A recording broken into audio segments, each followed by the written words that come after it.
It's time for Monsters and Hamsters.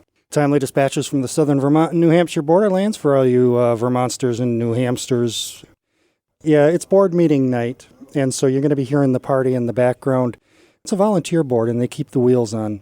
They oversee what's happening. They make the important decisions, and they have a couple of sixes IPA over there. They're going to get rowdy. And I've got a guest with me, Kelly Broker-Campbell. Hey, Kelly. Hey, how are you, Mark? I'm doing well.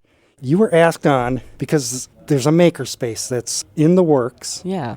But then it turns out there's this whole labyrinthine thing in the background, too, that I want to get into. Great. So let's start with the Makerspace. Excellent. So I am a community outreach coordinator for the River Valley Tech Center over in Springfield, Vermont. And we have a push. We're starting up a Makerspace. So it's a space that's open. It's essentially an open lab where students and adults, community members, can come in and use some of the equipment that we have for projects or for hobbies or, for a variety of things that they might be interested in doing. Well, what kind of equipment? So we're just starting the space out, and our goal is initially to do it for students. Mm-hmm. So it's going to be part of our lab for our pre-technical studies program. So it's kind of our intro program for students that explore all of the opportunities we have at the Technical Center. So it's that lab space during the day, but it'll also be open in the evening and to other students. So right now, that space is kind of fluid because they explore all different programs. Mm-hmm. So we have some 3D printer in there. Awesome. We've got portable lathe, some just small mini drill press. And then we're looking at getting some more equipment. So we're getting some more 3D printers, hopefully a 3D scanner, and hopefully a laser engraver and a laser cutter. So that will all be in there, as well as computers will be in there with some SolidWorks and some other modeling software so they can use to actually design some things for those 3D printers. A community center with tools. Yeah, exactly. Is there an educational component for people who don't know how to use this stuff? Yeah, so the idea is for the community piece of it, so we'll be open during our off hours. So it's some, 1 or 2 evenings a week probably, maybe some Saturdays. And that's got to be run by volunteers. Mm. So we need to find people that want to use this space, that would be willing to kind of be the overseeing board, that would be there every time when it's open. And those people would be trained on all of the equipment that we have available. And then it would be up to those people to kind of oversee it and then train other people that come in, the community members that want to use the space, so that they would know, how to use the printers or how to use the lathe. Or they might come in with a project and say, I need to rewire this widget. How would I do it? And then that's the volunteers that are there that kind of help problem solve and make that happen. The passionate tinkerers that want to share their expertise. Exactly. Those people that are really, into solving problems, that are into, creative solutions to things, that want to help others just be creative. Are there other makerspaces around? There is a small space at the American Precision Museum in Windsor. Mm-hmm. And there's some tinkering projects that are going on, which we'll also have available to some of our middle schools and some of our grade schools, too. It can come up and do some kind of smaller scale projects. Claremont has been fundraising for quite a while now to start a very large makerspace. Oh. So they're still in the works of doing that, and that's the closest one that we have to us right now. And are these kind of membership driven? Yeah, so we're in the process of working out exactly what that would look like, but people would pay a monthly fee or maybe buy a punch card, say, and then every time they come, they'd either get a punch or it would be, their monthly fee, and they could come in as much as they wanted and use this space. And then that fee would really just goes towards those consumables. Mm-hmm. So, the filament for the 3D printers or, if we have wood or metal or plastics available, whatever that is, it would be go towards refilling that. And maybe if there is some money and you want to buy a piece of equipment that would stay with the Makerspace, then we could do that too. Mm. The benefit to having it at the Tech Center rather than Claremont's model, which is great, but they have to outfit a whole building. All right. They have to pay for electricity. They have to, get all of the equipment for the space. Whereas starting with the Tech Center, you don't have to pay for the lights. You don't have to pay for the electricity. You don't have to refurbish the building. We can start small with the space, but you don't have to have all of that kind of overhead. Right. And the goal is that it will totally overwhelm us. The community need and the community want and wanting to use it will totally be so much that the tech center can't accommodate it anymore, and it will bust out into the community and we'll start a large makerspace somewhere else. That would be awesome. That would be amazing. That would be excellent. How has the early feedback been? You're just getting the word out. Yeah, we're just starting to get the word out. We've been talking about it as a school and really want to get it going for our students.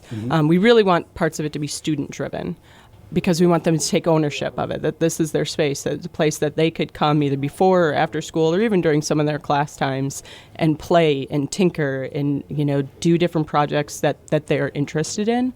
So we've been kind of working on that level, and our pre-tech is just starting kind of this month. We'll be doing some planning and some things with that. So we're coinciding with that, just starting to get together people that might be interested in using the space and getting feedback from them, and people that would be willing to be volunteers in those kind of integral core of people that would run the center or run the space. And people can do everything from furniture to modeling 3D Zoidberg figures. Yeah, so it's going to be, we'll probably start as a kind of prototyping lab with the 3D printers and some of the smaller equipment like that. If we have a ton of people that are really interested in, right across the hall from the Makerspace room, we have an amazing manufacturing lab. So if there's people that are interested, we get a whole handful of people that want to use that equipment in that space, then we'll look at, okay, well, how do we open that up and make sure everybody's trained and safe in using that? And that's a long-term goal, is to do that. Or if there's a bunch of people that want to do woodworking, we have a carpentry lab. We can open up that space and kind of expand depending upon what people's desires are. And you keep saying we, so that has the backing of River Valley Tech. Absolutely, yeah. The Tech Center is, anytime we can get community members into our building and they can have a great experience and see all of the awesome things we have to offer, that's good for us. So that's kind of our, maybe personal reason for wanting it to happen, is that we love to have the community see what we have going on and see what we really have available. And then, it's a great community resource as well. We have a new program host that just started, Rachel, and she's a student out there at the Tech Center. Oh, yeah, I saw that on our Facebook page that she was going to be doing her first program recently. Yeah, she nailed it. Awesome. and I love the music that she picks. She's into the old punk. Cool. So talk about the Tech Center. Yeah. What's it do? So the River Valley Tech Center is primarily a school for high school students. Most of our students are juniors and seniors in high school. We have some programs, there's sophomores in our audio-video program, except sophomores. And then we have one program, our pre-tech program, that's geared towards freshmen and sophomore students, and that's that kind of overview program. We have 12 different programs that students can sign up for. So they're all career exploration, and everybody gets industry-recognized credentials from it. They come for a half a day. It's open to students from Bellows Falls, Chester, Ludlow, Springfield, Fall Mountain, so across the river students can come, as well as homeschool students and Compass School. Students can come to any of our 12 programs. And that's primarily organized through the local schools. Yeah. Except for the homeschools. Right, except for the homeschools. But otherwise students would sign up for the programs just as one of their classes, just when they, regularly sign up for the classes, and it would go through their homeschool. And then the homeschools provide busing to bring them to the Tech Center, unless they're a Springfield student, and then they just walk across the hall.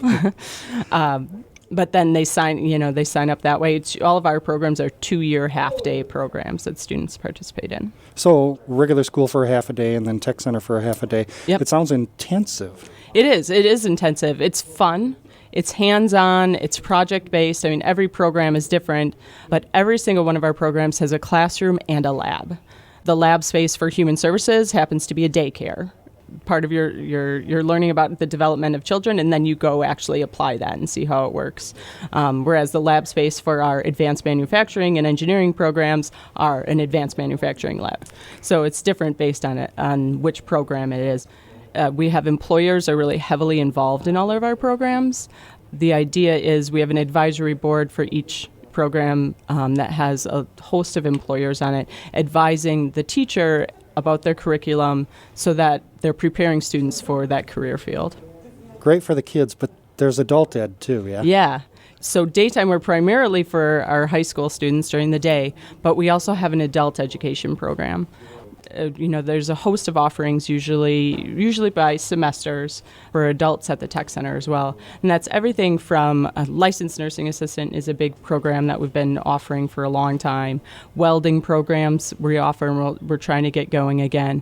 But we also offer beekeeping and wood carving and other kind of hobbies as well as specific career-based programs. So hobby to heavy industry. Yep. Yeah, you name it. Wow. Something that confuses me, there's River Valley Technical Center, and there's the Howard Dean Education Center, and I see them used sort of next to each other. Yeah. What's the relationship there? So the Howard Dean Education Center was originally created as kind of a one-stop shop for education. So the building that we are in is the Howard Dean Education Center. Oh. And that has a bunch of partners in it. Vermont Technical College was a big partner. VIT was a partner. UVM is a partner. The daycare that's there is a partner. The child care center. And then the River Valley Tech Center is a partner in the Howard Dean Education Center. Okay, so Howard Dean is like the campus. Yes. And on the campus there are different, I don't know the word. Right. There's different entities, different places, CCV is a big partner, so they have their classrooms upstairs. So there's a lot of traffic through the building for various reasons. Your employer is the River Valley Technical Center. Correct. And you're one of the bigwigs? I don't know if I'm one of the bigwigs. I am a big proponent of technical education and the things that the Technical Center has to offer, for sure. How? I mean, how did you end up doing that? What was the path that personally took you to where you are? So I went to school to be a high school biology teacher, which is not what I'm doing right now. But I did that. I loved it. But at the end of my 4th year of college, I thought I was graduating, and they said, no, wait a minute, you're short some credits. So I had to go back to school to finish that up. And while I was doing that, I really thought, I really want to teach somewhere where kids want to be, not where they have to be. Yeah. So I ended up working in a bunch of camps. I grew up in Wisconsin, so that was in Green Bay. Go represent. Packers. Oh, really? Minnesota. Oh, see, next we're door. the same thing. So we were out there. I ended up working in a camp in northwestern Massachusetts for a little bit. Came back to Wisconsin and worked in workforce development with adults. So it was teaching training programs and designing training programs for adults. So that kind of led me down the kind of workforce development path, and then ended up moving to Vermont.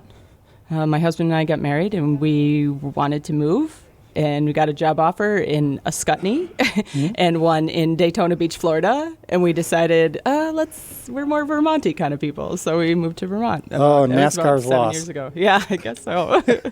But so that took us there, and then I ended up getting the job at the tech center, which was amazing because it was exactly what I believed in, what I wanted. It was a place where students chose to be. And the type of education, the hands-on, the personalized, the project-based, was all the things that I liked most about education. There's that party. Yeah, there's that party. Let's take a breather. I'm going to be giving away a signed Sierra Hull CD to a caller in the 8 o'clock hour. Do you want to just pick a song off that, and we'll play that? And when we come back, I want to talk more about your interest in nature and the importance of technical training for students. That sounds great.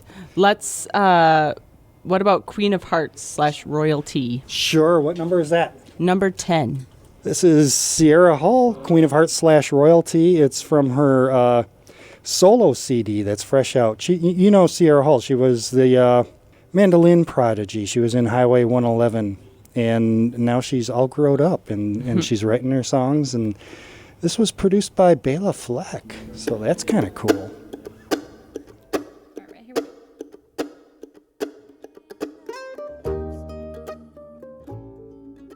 What shall I do? It's a good question, Sierra. So we're back with Kelly Broker-Campbell, and we were talking about the Makerspace that's just sort of getting planned. Yep. Yeah, we're just starting to move forward. Where we're at right now is that we're looking for the people that would use this space. So we want input from them. How do they give you input? If they're interested in being a part of the space, people could email me or contact us, the River Valley Tech Center, on Facebook as well. Then we can start getting those people on board. We'll be having some probably community forums and some community outreach meetings to try to get people into the space and into the tech center to see, what the Makerspace is actually going to be. And then we're also looking for that really core group of committed people that will be there when it's open, that will do, some of the training of people and oversee and helping with those projects and those problems that come up. So if there's somebody that is really passionate about Makerspace and tinkering and making, we would love to talk to them more about being more involved in the project. And being involved this early on is a great opportunity to provide direction for the thing. Right. Yeah, it's a grassroots movement, and it's got to be based on what the people want, what the users of the makers want, not what we think should be in the space. What do you think should be in the space? Well, I don't know. I was talking to one of the other people that is interested in being one of the core volunteers, and we both said, well, we just don't know what's out there. Just maybe we're going to find a whole bunch of people that want to do candle dipping. And, we're going to have to outfit the lab for that. I don't think that's going to happen, but I just don't know.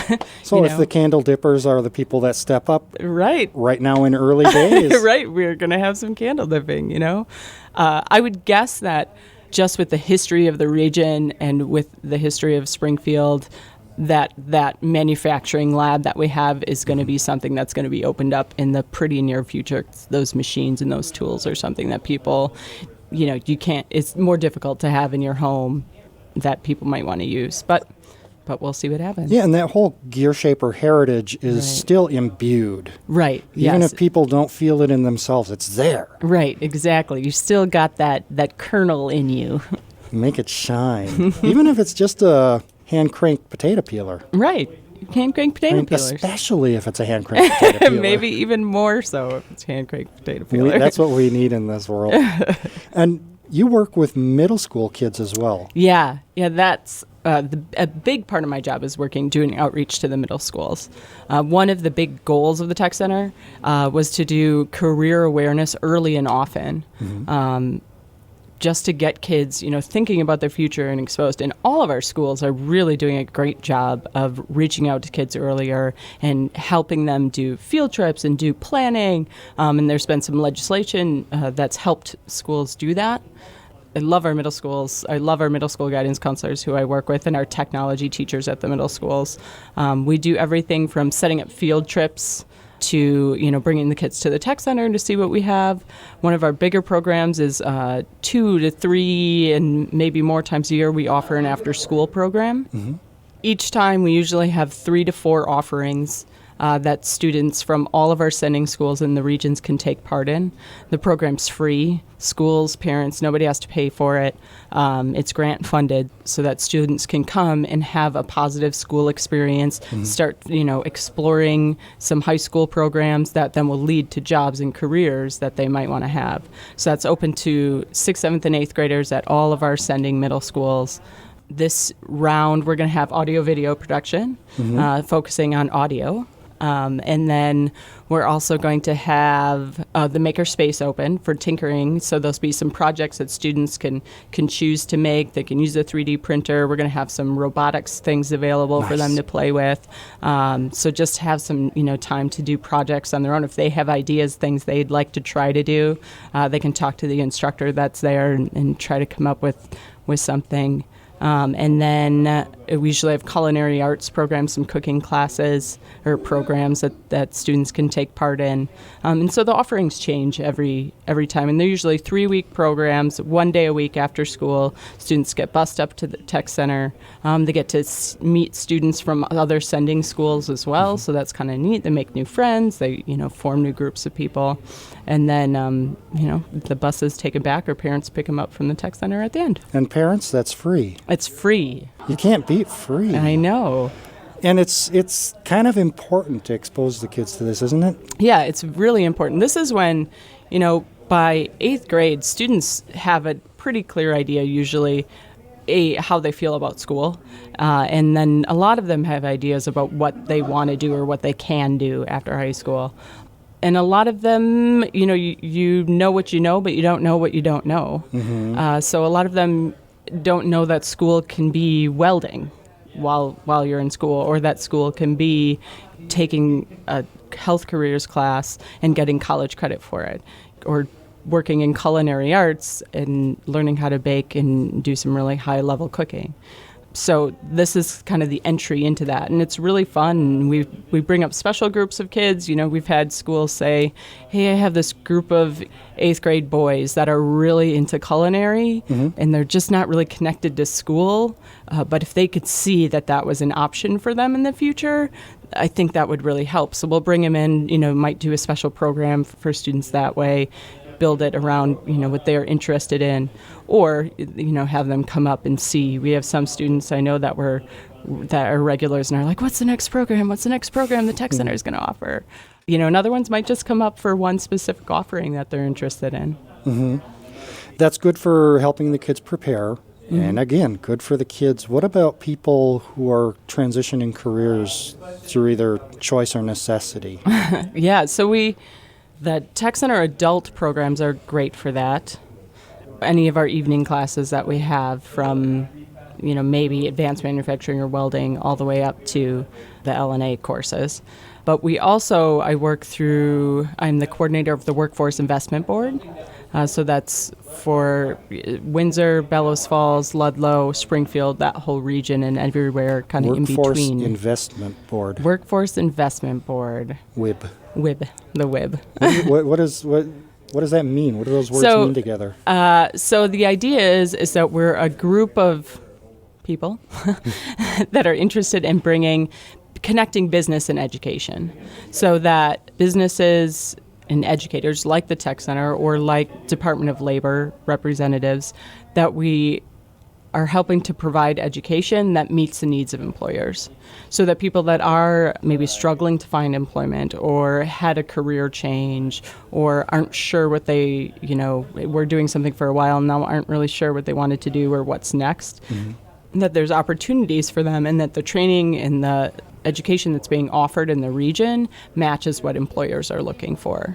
So the idea is that we're bringing the two sides together. So we're helping the workforce, building them up, providing them with the skills and training that employers need. And in order to do that, we need employer representatives and we need education representatives in that. So we have some people that represent employers, but we're always also looking for more employers on that board to really get involved and help guide what actions we should be taking. Does it seem like there's an uptick in employment? Yeah, right now employers have jobs. It's finding the right people to fill those jobs. So one of the sectors that's kind of growing and is struggling a little bit to fill some of those jobs is manufacturing. Manufacturing is not like working in a dirty, lab space for long periods of time with no breaks anymore. It's a lot of technical work. It's really high tech. And some of it, people just don't know about manufacturing and what the options are out there. So one of the things we're planning on doing is this summer offering, we're going to call it an advanced manufacturing boot camp. So for someone that's interested in machining and doing some work in advanced manufacturing, we're going to have a program that will be a couple weeks long, intensive, that by the end of it you'll have, we'll go over some math skills for sure. We'll go over some general employability stuff that employers are looking for.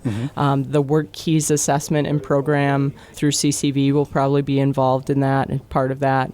But you'll also get trained on the actual equipment and how to use it, so that when you go out to an employer, there will be a group of employers that are advising this group and maybe participating in interviews before, that you're prepared for that career, that they know that you went through this program. And in the manufacturing program at the Tech Center, it has a pretty good reputation.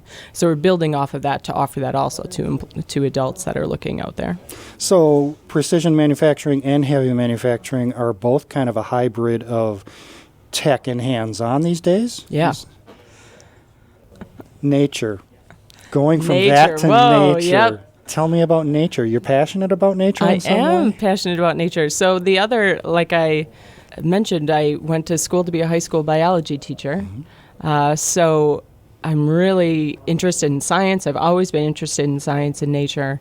I worked in, like I said, camps and after-school programs and things like that that had to do with environmental education. And so I also work at the Vermont Institute of Natural Science, or VINS, up in Quechee.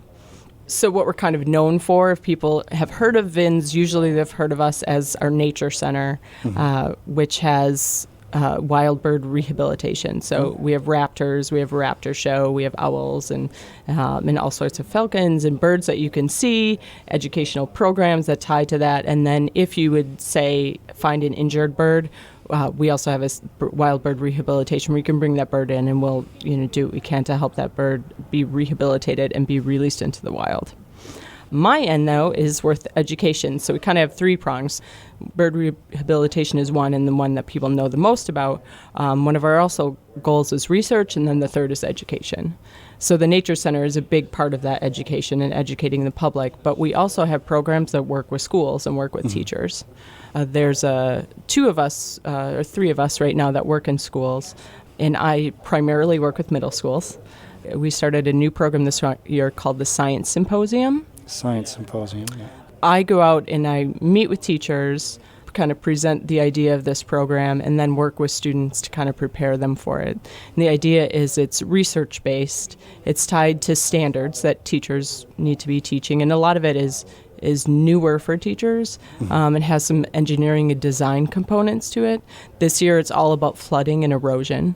So students within that really big topic of flooding and erosion. It's enormous. Yeah, it's huge. So they get to choose a problem specific to them or their community or their school based on their really interest, something that they want to do.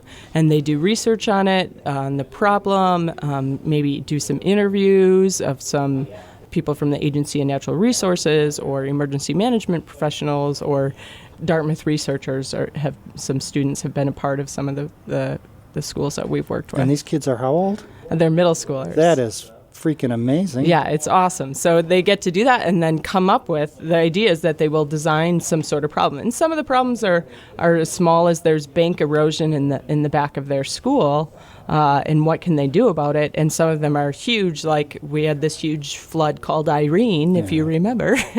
Is there things we can do to mitigate that flood damage, or ways like legislation, even pieces or policies that we could make that would prevent homes from being damaged by flooding.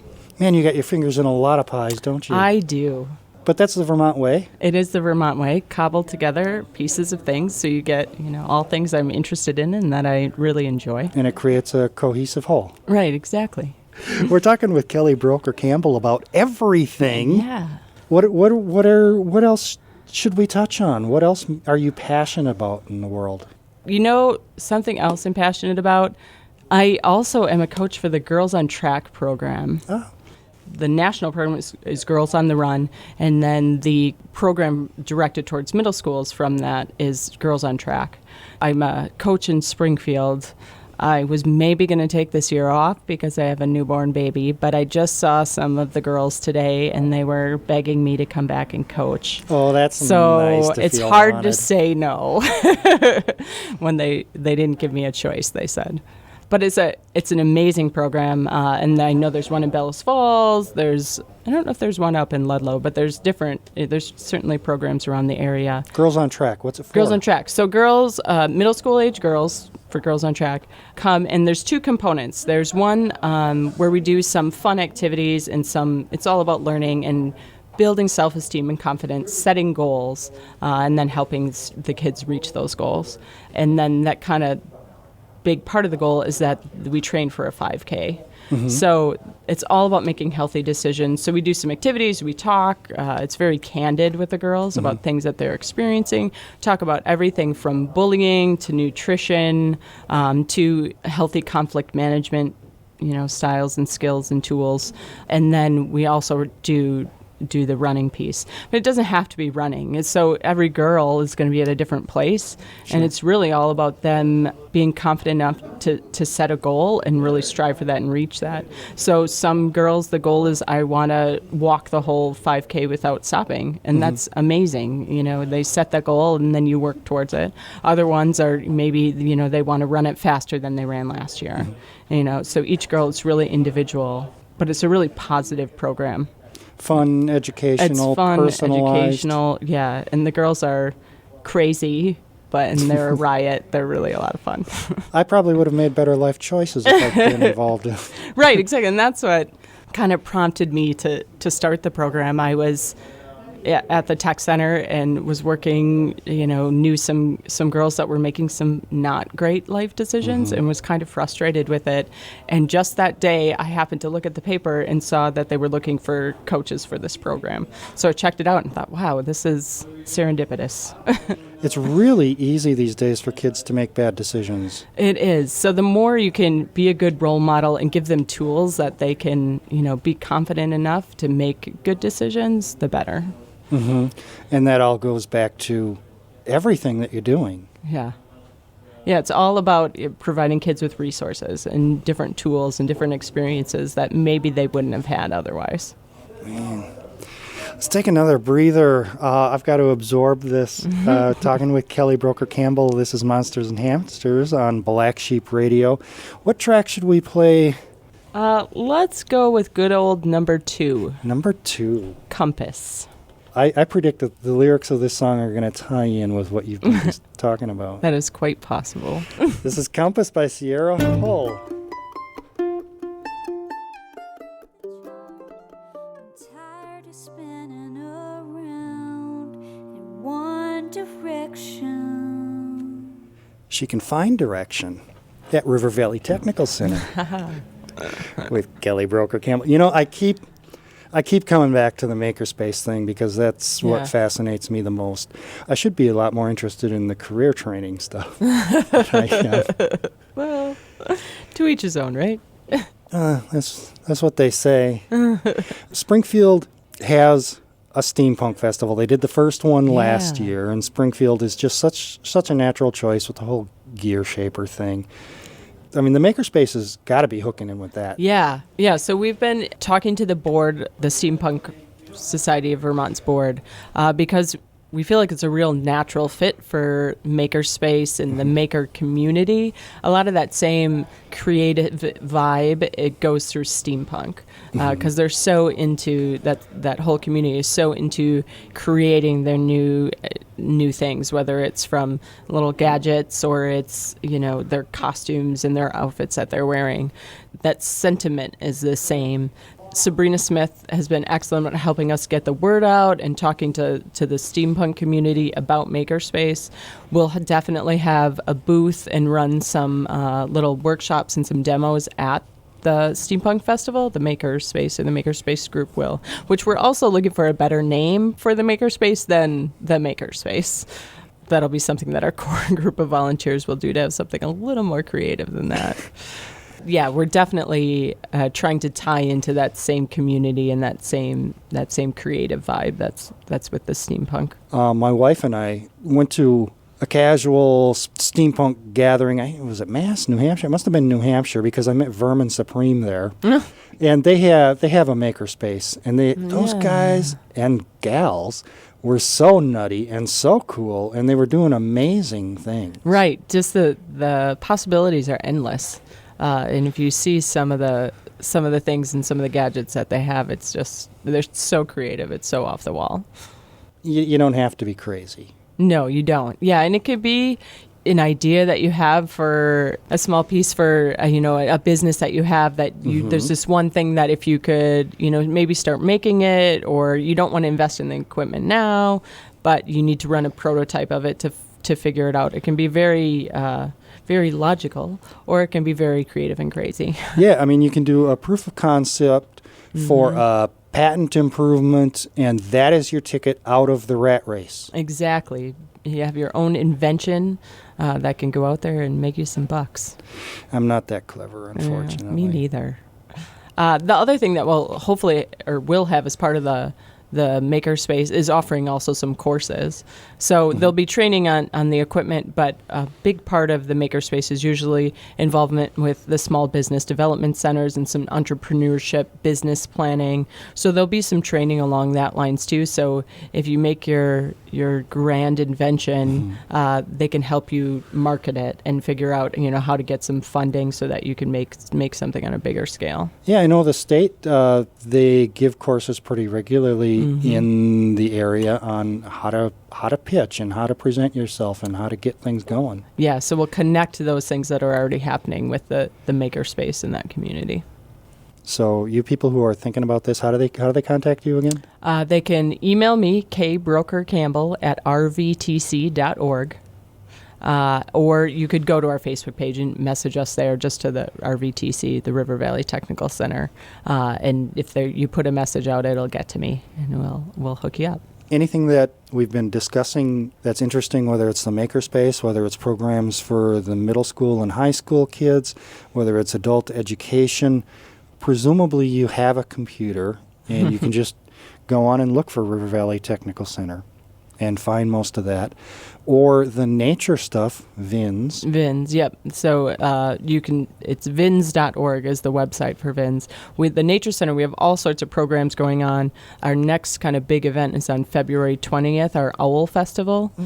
So that's all of the extras are included with the regular price of admission to the center, and we'll have all sorts of activities for kids, for families. There'll be a special movie playing. There'll be special presentations. All of our exhibit owl birds will be out and available for some more closer encounters and learning more information about them too. So the VINS Center, is that like an acreage, a building? Yeah. So we have I think we have four buildings on a site, and we have some trails. It's on the Ottaquechee River. So there's snowshoes you can rent, so you could get out on those trails still.